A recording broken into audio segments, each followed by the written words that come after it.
nous invoquons le nom de l'Éternel.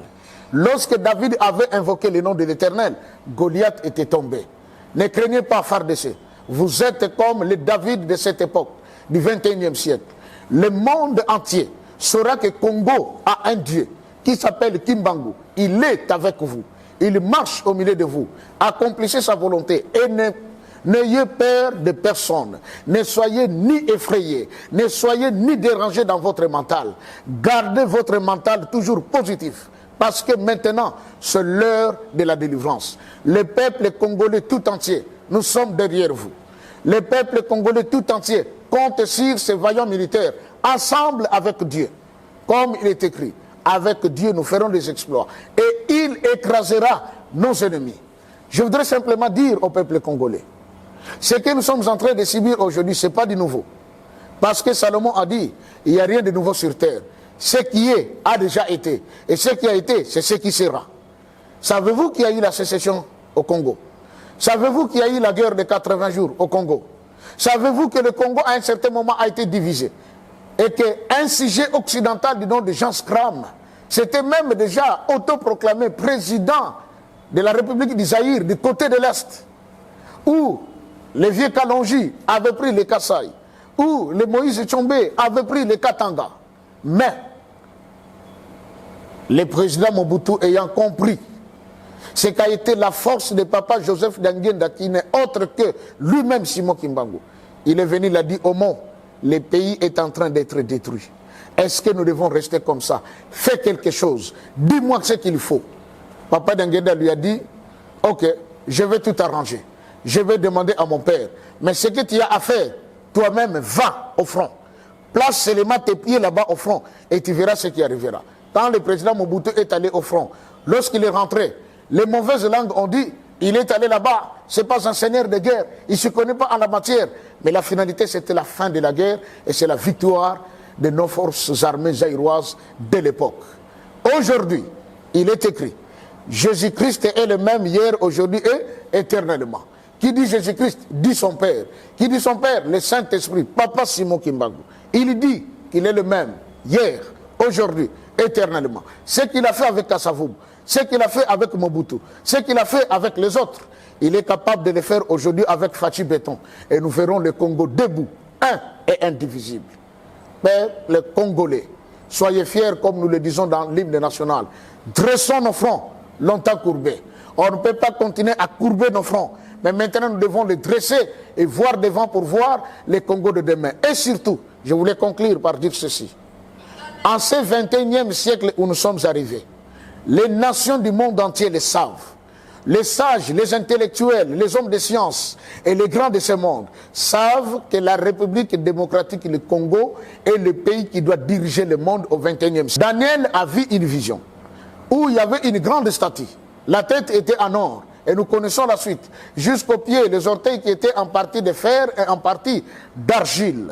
Mais, on dit ceci, il vit une pierre qui était descendue de la montagne sans le secours d'aucune main. C'est cette pierre qui avait écrasé la statue. Et la pierre, quand elle a écrasé la statue, on dit les particules de la statue ont été emportées comme la balle emportée par les vents de l'Orient. Et la pierre elle-même commençait à grandir.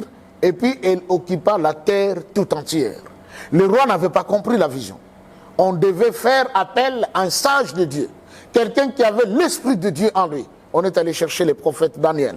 Quand Daniel est venu, il dit, roi, c'est que tu as vu la tête d'or, c'est toi. Tu domines sur toutes les nations. Le Dieu des cieux t'a donné le pouvoir, l'autorité sur tout le peuple sous le soleil. Mais après toi, viendront les Mèdes et les Perses. Après cela, viendront les Grecs. Après cela, viendront les Romains. Mais après les Romains, il y aura une alliance de 10 rois qui vont s'allier. Mais dans cette alliance, il y aura quelque chose de fort et quelque chose de faible. C'est ainsi que tu as vu le fer et l'argile se mêler, mais cela ne peut pas très bien marcher.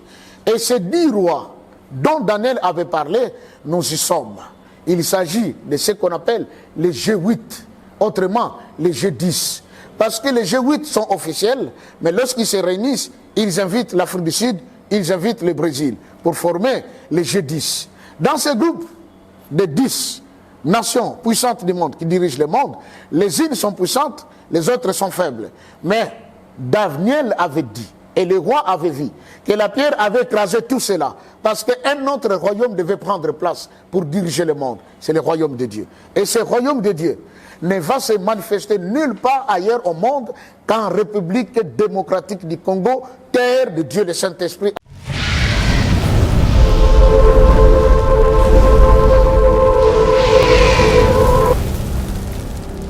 Nous sommes arrivés au temps comme celui d'Élie.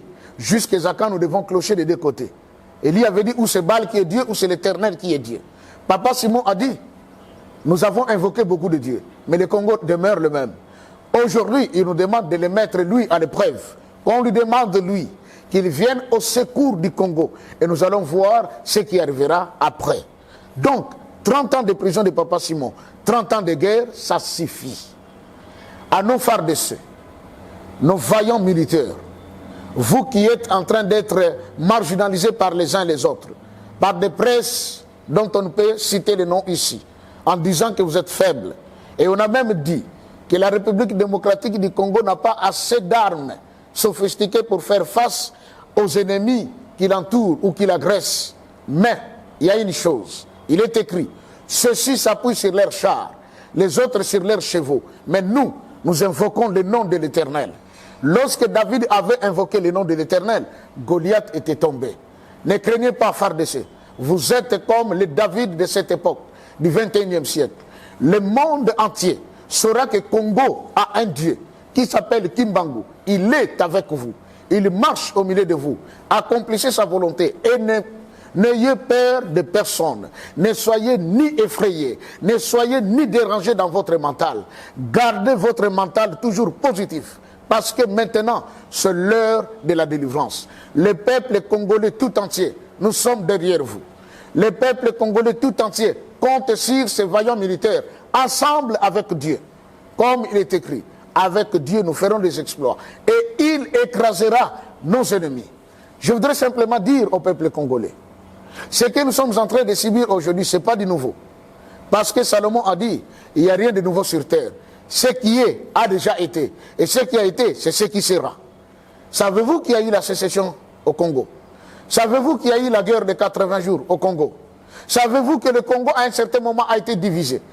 Et qu'un sujet occidental du nom de Jean Scram, c'était même déjà autoproclamé président de la République du Zaïre, du côté de l'Est, où les vieux Kalonji avaient pris les Kassai, où les Moïse Tchombe avaient pris les Katanga.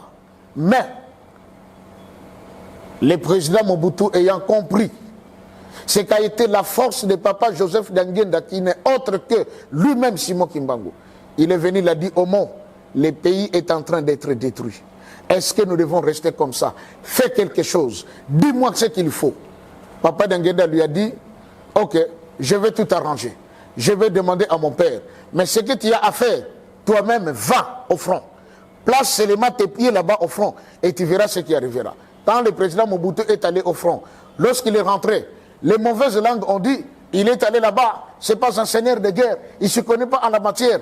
Mais la finalité, c'était la fin de la guerre et c'est la victoire de nos forces armées zaïroises de l'époque.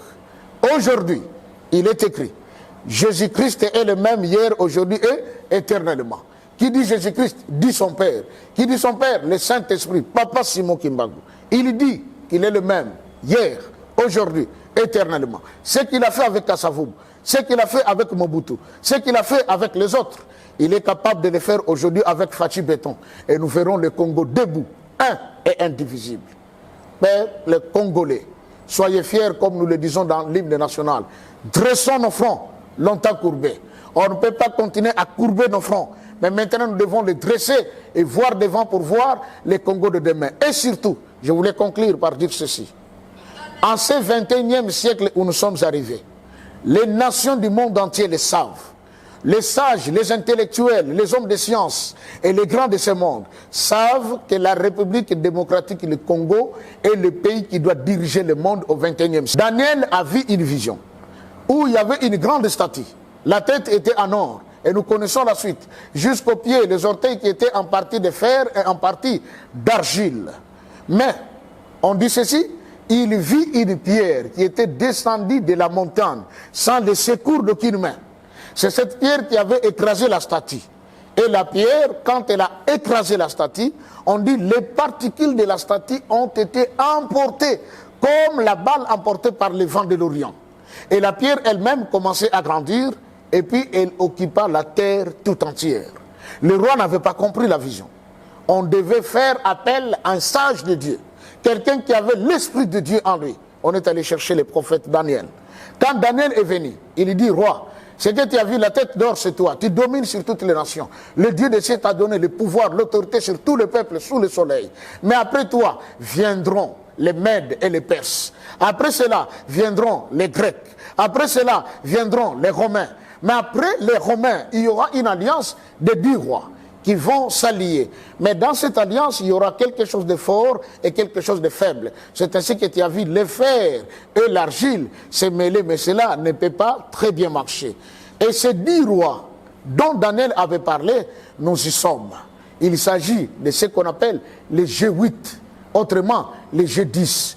Parce que les G8 sont officiels, mais lorsqu'ils se réunissent, ils invitent l'Afrique du Sud, ils invitent le Brésil pour former les G10. Dans ce groupe de 10 nations puissantes du monde qui dirigent le monde, les unes sont puissantes, les autres sont faibles.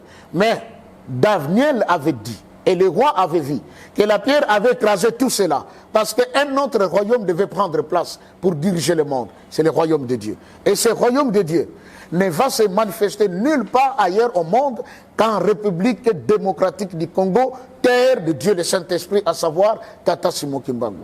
Et nous sommes arrivés à cette période. C'est ainsi que vous voyez le tumulte parmi les nations. Et il est écrit dans les psaumes, les nations s'agitent contre le oint de l'Éternel. Oui, ils s'agitent maintenant contre le oint de Dieu, qui est le peuple congolais, parce que nous sommes le peuple de Dieu. Garde espoir, l'Éternel, notre Dieu, s'est mis debout. 30 ans de guerre, 30 ans de prison, et cela suffit. Maintenant, c'est le Congo qui doit diriger le monde. C'est la peur que les autres ont, et ils se sont dit, pour éviter que le Congo dirige le monde, nous devons le mietter en plusieurs petits États faibles, alors qu'ils ne sauront pas atteindre leur objectif. Mais retenons une chose, là où s'arrête notre force, commence celle de Dieu. Maintenant, Dieu s'élève, et il est écrit, quand l'Éternel s'élève, ses ennemis se dispersent devant sa face. C'est le temps pour toi et moi, Congolais, Congolaises, de savoir que le monde nous a été donné si on est en train de nous combattre parce qu'ils ne veulent pas que nous puissions dominer. Mais qu'ils le veuillent ou pas, comme c'est la parole de Dieu, je conclus en disant, le Christ a dit, tout passera, mais mes paroles ne passeront point. Comme c'était les paroles de Dieu, nous finirons par les vivre. Et Papa Dangenda avait dit, Bana nangai, nazali koyebisa bino, et kozala ndoto te, kasi kozala kimona meso, boko mona yango na miso na bino. Et c'est le moment. Que vive la République démocratique du Congo et que vive notre chef de l'État, le président Félix Antoine Tshisekedi Tshilombo, et que vive le peuple congolais. Je dis et je vous remercie.